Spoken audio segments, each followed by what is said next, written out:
Hi, I'm Ray Hagar with the Reno Gazette-Journal, and welcome to Nevada Newsmakers. Today we're going to talk about Nevada's neglected student body. Scott Craigie has the rundown. Well, Ray, you're right. It is a crusade, and it's a very interesting one. The interesting and very difficult thing to comprehend is that those children in school that are sometimes left out are, in this case, the gifted. And it is true that gifted children can be left out. I tell you what, if you love crusades, if you love to meet people who first write a book and identify the need and then go to work to make something happen right here in Nevada, today is your show, the Davidson Academy. You're going to love it. And on today's Pundit panel, we have Daryl Capurro, Robert Uithoven, and Connie McMullen. So that's all coming up next, so let's roll on an all-new edition of Nevada Newsmakers.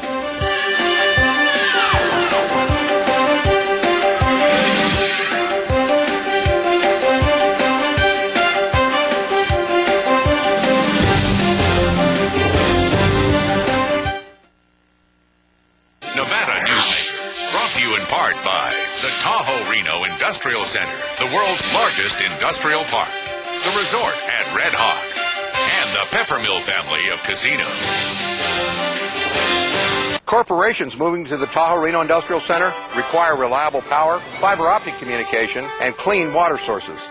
And yet, there's another amenity we're very proud of here at TRI, rail service. So far, we've built over 2 miles of railroad track, and another 3.6 is under construction. When companies need to transport freight, we're going to help them move it quickly and efficiently. Welcome to the Tahoe Reno Industrial Center, the largest industrial park in the world, building economic prosperity for Nevadans. The resort at Red Hawk offers you 2 great dining choices. Experience David's Grill and Sports Bar or the Steakhouse at Red Hawk. The Steakhouse has received the Wine Spectator Award of Excellence based on a diverse selection of fine wines. To accompany the wines, the Steakhouse serves certified Angus beef steaks in a variety of cuts, fresh fish, chicken, and pasta dishes. For fun and casual dining, come to David's Grill and Sports Bar. David's is open 7 days a week, serving breakfast, lunch, and dinner. The resort at Red Hawk. Always the right choice. As an employer, did you know you can be held liable for negligent hiring? A background screening by Employer Links can uncover criminal records, like alcohol and drug convictions. It can verify the applicant's education, driving records, and professional licenses. Employer Links can check civil records, registered sex offender records, and Social Security fraud. Hiring the right person shouldn't be a gamble. Call Employer Links. Employer Links, protecting your investment. So, who do you use for workers' comp? Pro Group Management. Ah, I've heard some good things about them. Oh, you bet. Employee background checks, safety training, claim seminars. Oh, and here's the great part. If you have an issue, they work for you, not against you. Sounds perfect. And expensive. Well, that's the best part. They saved me 30%. I've heard they've saved others 50%. Works for me. Pro Group Management. Finally, workers' comp that works for you. You are watching Nevada Newsmakers. Hi, I'm Ray Hagar with the Reno Gazette, and my co-host is Scott Craigie. Our guests today are Jan and Bob Davidson of the Davidson Institute and founders of the Davidson Academy of Nevada, the first public school for the profoundly gifted, which will open next year on the University of Nevada Reno campus. Scott? You know, the story of the school really begins with your book that you wrote, Genius Denied, which is a very interesting title. And you make the case in that book that on some level, public schools can actually be guilty of gross neglect of these children by putting them in a very regimented setting and not letting them really grow as they can. Describe that a little bit, the crusade you're on and why it's there. Well, years ago, when we decided to give to education, we looked all around at the various places one could do that. And what we found was that there was one group that was totally underserved in terms of their needs. And that was the gifted, and especially the more gifted. The more gifted they were, the less likely it was that private or even public, even private schools, public or private, could meet their needs. So that got us interested, and then we did a lot of research and started some programs, and we currently have over 800 children around the United States in some of our programs, and we learned from that. We learn from experience. It's not theory. Yeah. And what you said is exactly right. Well, and actually, if I can just follow up with that, one of the things that I've learned going through the materials is some of these children, when they are denied adequate ability to exercise what they have, this great mind, they get physically ill. They get they have very serious problems, even suicides. They get depressed, suicide. They act out. They drop out of school. We have as 20% of our gifted students drop out of school, so it's a serious problem. 20%. Yes, and the reason what happens here is that these students have a fine mind, and we all know that we all like to do something that we're good at. I mean, if we're athletic, we want to do what we're, we want to use that talent. And if they can't learn in school, and when they're forced to learn the regular curriculum, well, they master it right away because they learn very quickly, and then they're bored, and so they handle it different ways, but none of them are healthy ways, so that healthy, emotionally healthy ways. So it's just not healthy for the very bright ones, and so they need an appropriately challenging education. We don't want to over-challenge them, but it's as harmful to under-challenge them as it is to over-challenge them. So you want to challenge them at a pace and a depth appropriate to their ability. Okay, as you said, Jan, according to the Handbook of Gifted Education, 20% of GT students drop out. I was talking to a Nevada prison official, and he said that in the state pen, the big house in Carson City, there are numerous very, very bright individuals who just lost their way. Is this what can happen to GT kids if they are not properly educated? Sure. Just as it can happen with children on the other end of the spectrum when their needs aren't met.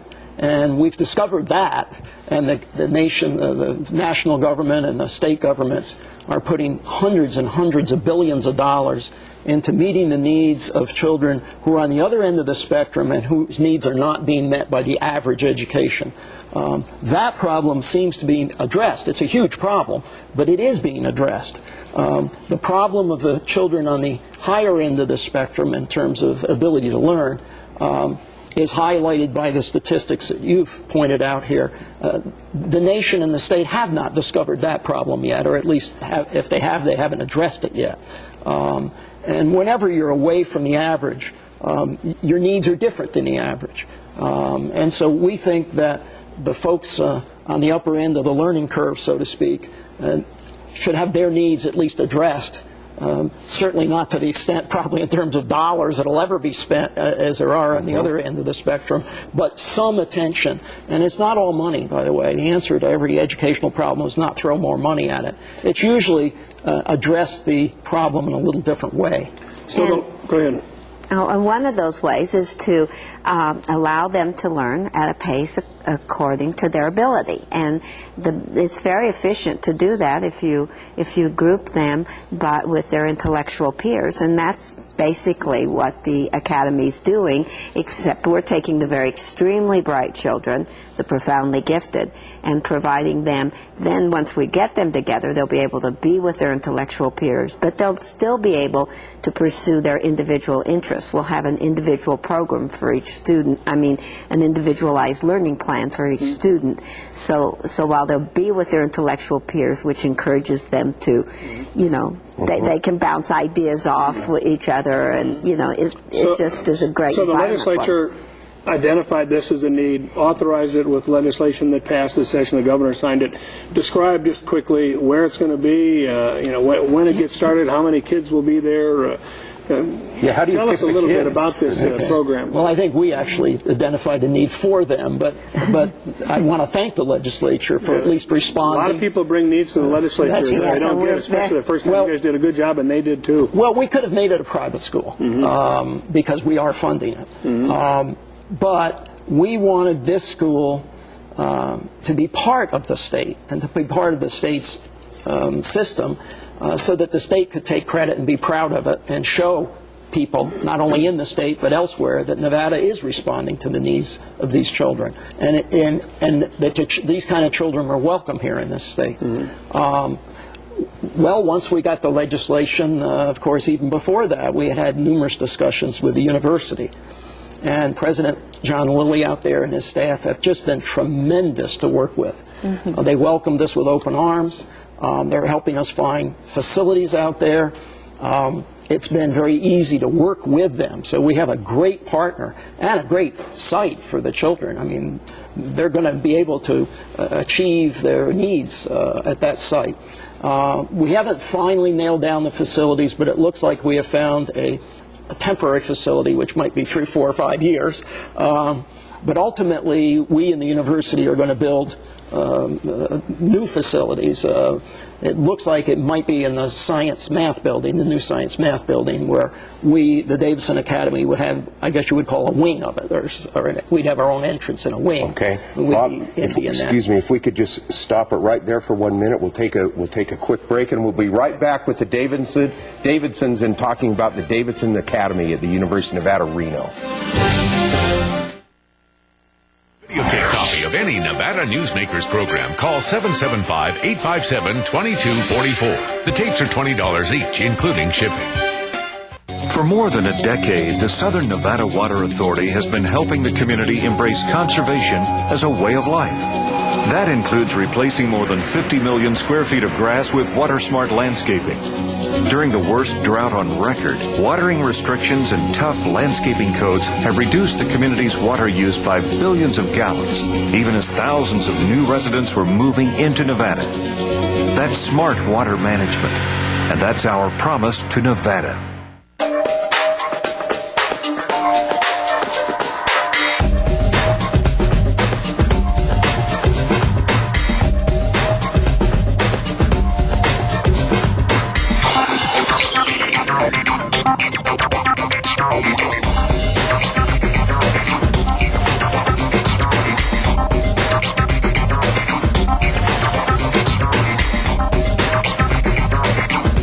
Happy Hour at the Peppermill.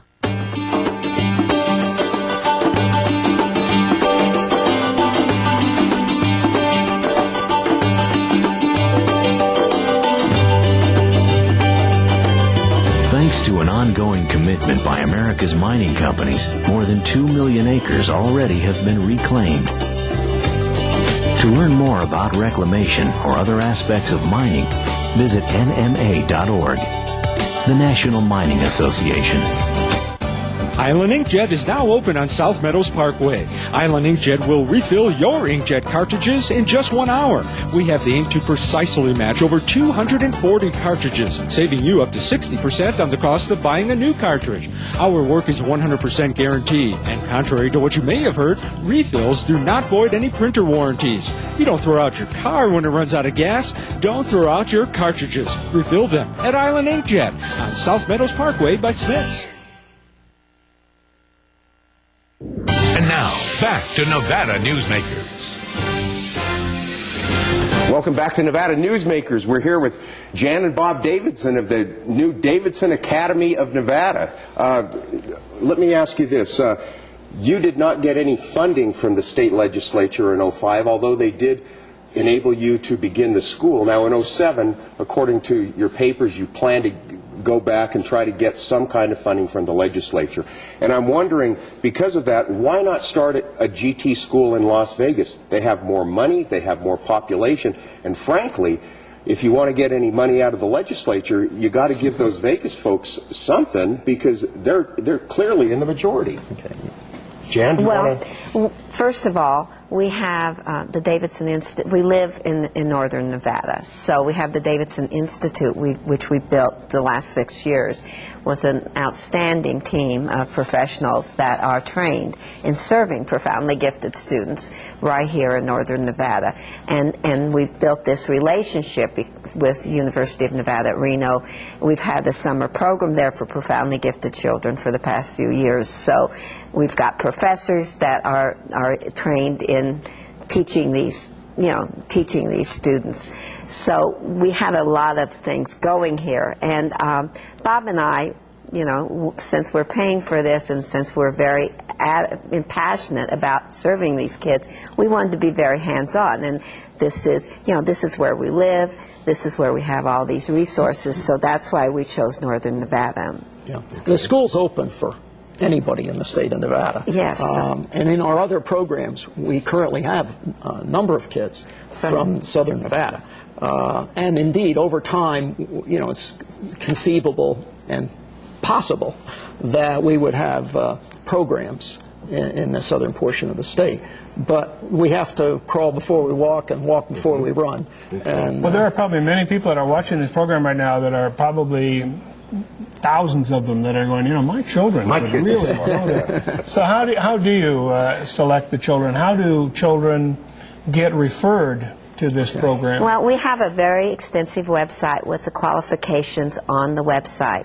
And basically, the students take a test that's what we call an out-of-level test, which is when they take it, they like taking an SAT when they're younger than the normal SAT age. And based upon how they score in the top 99th percentile of that, then that makes them qualified. There's other qualifications too, and the best way is because it depends on the age of the child. We don't have a lower age. They must be able to do middle school work, so they can be younger than the normal 12 years old for 6th grade. But they need to go to the website, and the application's downloadable on the website, and all the information about the school is there, and that is www.davidsonacademy.unr.edu. Okay. You want me to repeat that? Sure, and we can repeat it at the end. Okay, that'd be fine. I want to put in perspective that we're really working at the very end of the spectrum. We just don't have enough resources for every gifted child, you know, across the country, or maybe even in Nevada. These are profoundly gifted children that are basically about 1 out of every 20,000 births or so. So it's fairly rare that you would come across this. And one of the benefits of the program is that these children get to meet other children like them. So these children could grow up to be the future scientific and technological leaders of our nation that may help us get back on top of technology, because we're really falling with the rest of the world. We certainly are. Our math and science graduates pale by comparison of those in India, China. They could grow up to be talk show hosts. Yeah, if they're dumb, they will.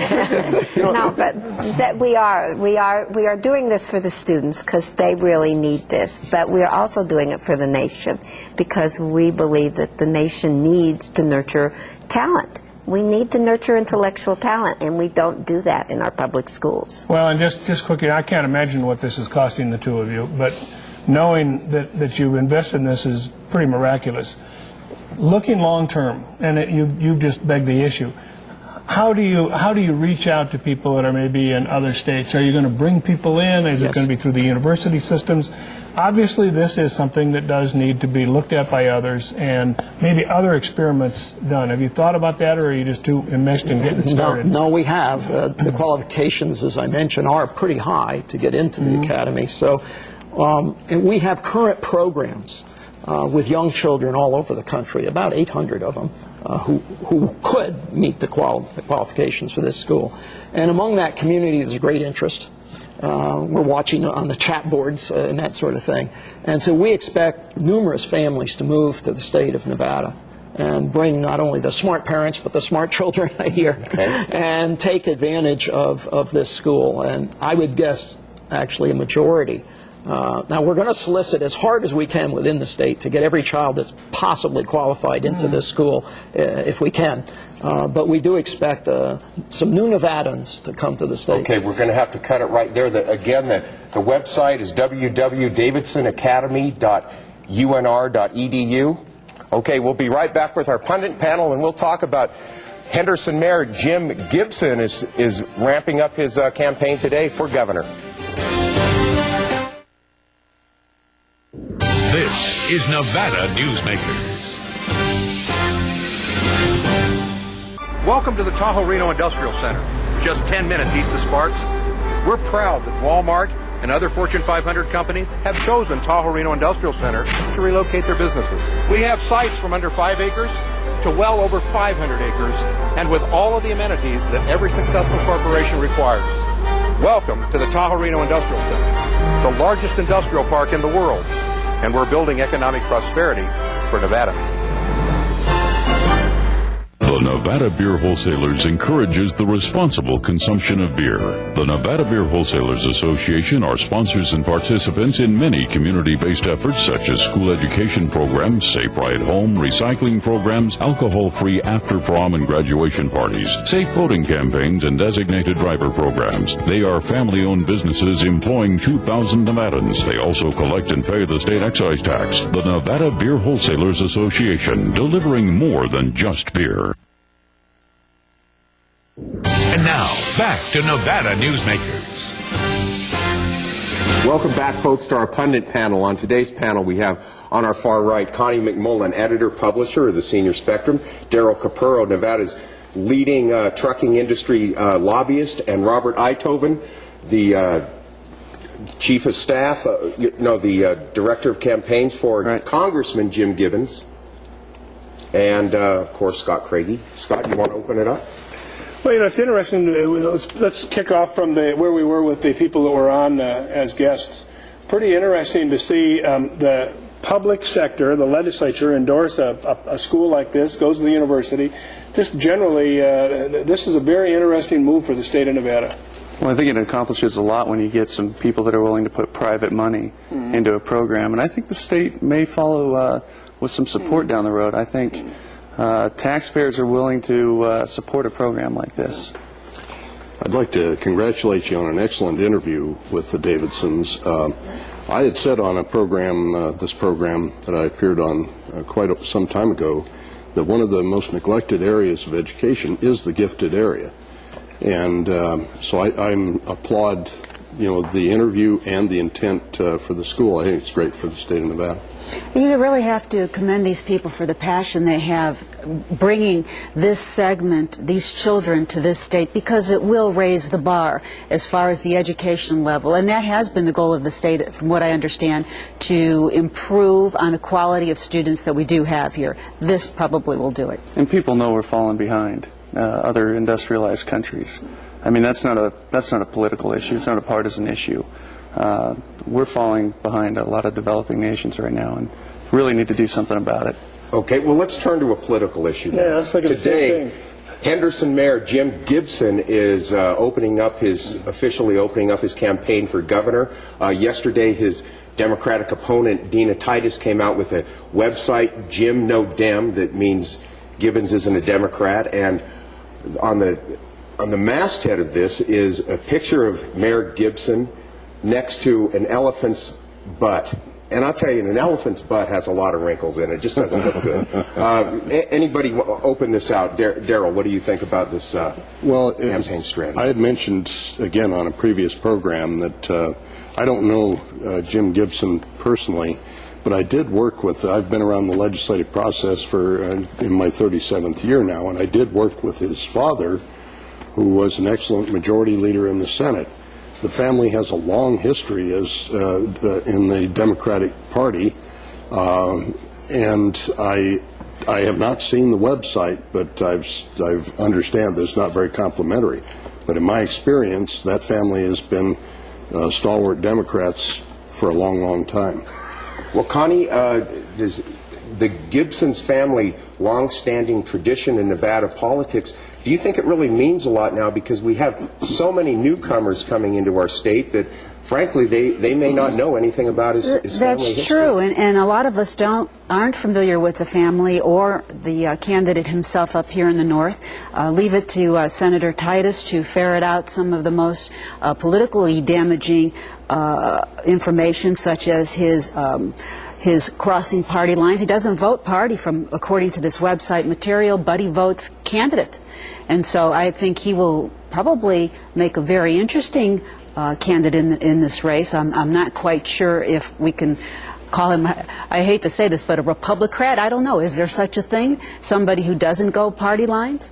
Primary elections are always the toughest and meanest. Right. And in this case, he can win this one? Well, frankly, yes. I think that Jim Gibson can win it. I think Dina Titus is also a viable candidate. And these two, either one of them can win this race. And right now, what she has done with this website, besides the piece that you described, she's pulled out a bunch of places where Jim Gibson has supported Republicans, and she's asking the question in a Democrat primary, is this person really a Democrat? You mentioned what the title of the website is. These primaries in Nevada are always all out, in your face, and this one is going to be for the record books. The way this thing is starting out, it is going to be one of the most aggressive on both sides. He's got to step up. He's got to step up. He wants to do so on program and policy, I'm sure. That's the kind of person he is. He's going to have to step up and show that program and policy-wise, he can make a difference that helps those Democrats. And that's his history. And two things. I like the fact that he supported John Porter, because he's a pleasure to work with back in Washington. And number two, I like the fact that many people up here don't know who he is, and they're going to have to get to know where Jim Gibson stands on taxes, gross receipts tax, on education and health care, Medicaid. A lot of that's to be learned, and if he's going to have a lot of problems if Dina Titus, which so far she's defining him before he's defining himself. Real quickly, who's going to be the tougher candidate for Jim Gibbons if Gibbons makes it to the... Doesn't matter. Doesn't matter. I think Dina Titus will be. Yeah. Dina Titus? Dina Titus. I disagree. I think Jim Gibson would be the tougher candidate because I think, Nevada has a history of both voters and the politicians of going across party lines at times in that, where they've supported the candidate rather than the party in that. But I think under the circumstances, as long as he does the things that Bob is talking about here, defining himself, and favorably, that he will present the biggest challenge to Jim Gibbons. Okay, well, we got to cut it right there. We'll be right back after this, so stay tuned. Nevada Newsmakers, brought to you in part by the Tahoe Reno Industrial Center, the world's largest industrial park, the resort at Red Hawk, and the Peppermill family of casinos. South Reno's hot spot for food, fun, and friends is the Tamarack Junction. Play over 480 of the hottest slots and video poker games. Enjoy hot times and sizzling food specials at Sully's Sports Bar, Grill, and Nightclub. Watch your favorite game on one of our jumbo high-definition plasma TVs. Enjoy great food 24 hours a day in the Dining Car Restaurant. Or sample the best hot and cold sandwiches in the Whistle Stop Deli. The Tamarack Junction is your junction for fun. South Virginia and Amati Ranch Parkway. Yeah. Island Inkjet is now open on South Meadows Parkway. Island Inkjet will refill your inkjet cartridges in just 1 hour. We have the ink to precisely match over 240 cartridges, saving you up to 60% on the cost of buying a new cartridge. Our work is 100% guaranteed, and contrary to what you may have heard, refills do not void any printer warranties. You don't throw out your car when it runs out of gas. Don't throw out your cartridges. Refill them at Island Inkjet on South Meadows Parkway by Smith's. Reno's best dining values are all at one casino, the Peppermill. You can enjoy great savings on our popular specials. Peppermill's coffee shop offers daily lunch specials, low-carb dining, and all your favorite comfort foods. You'll find sensational lunch specials featuring Reno's freshest seafood, sushi, pasta, and more at Oceano. And early bird specials at Reno's Premier Steakhouse and Romanza Ristorante Italiano. The best values are at the Peppermill. Where are you dining? Hey, thanks for watching. Next week, we're going to have Henderson Mayor Jim Gibson. Don't miss it.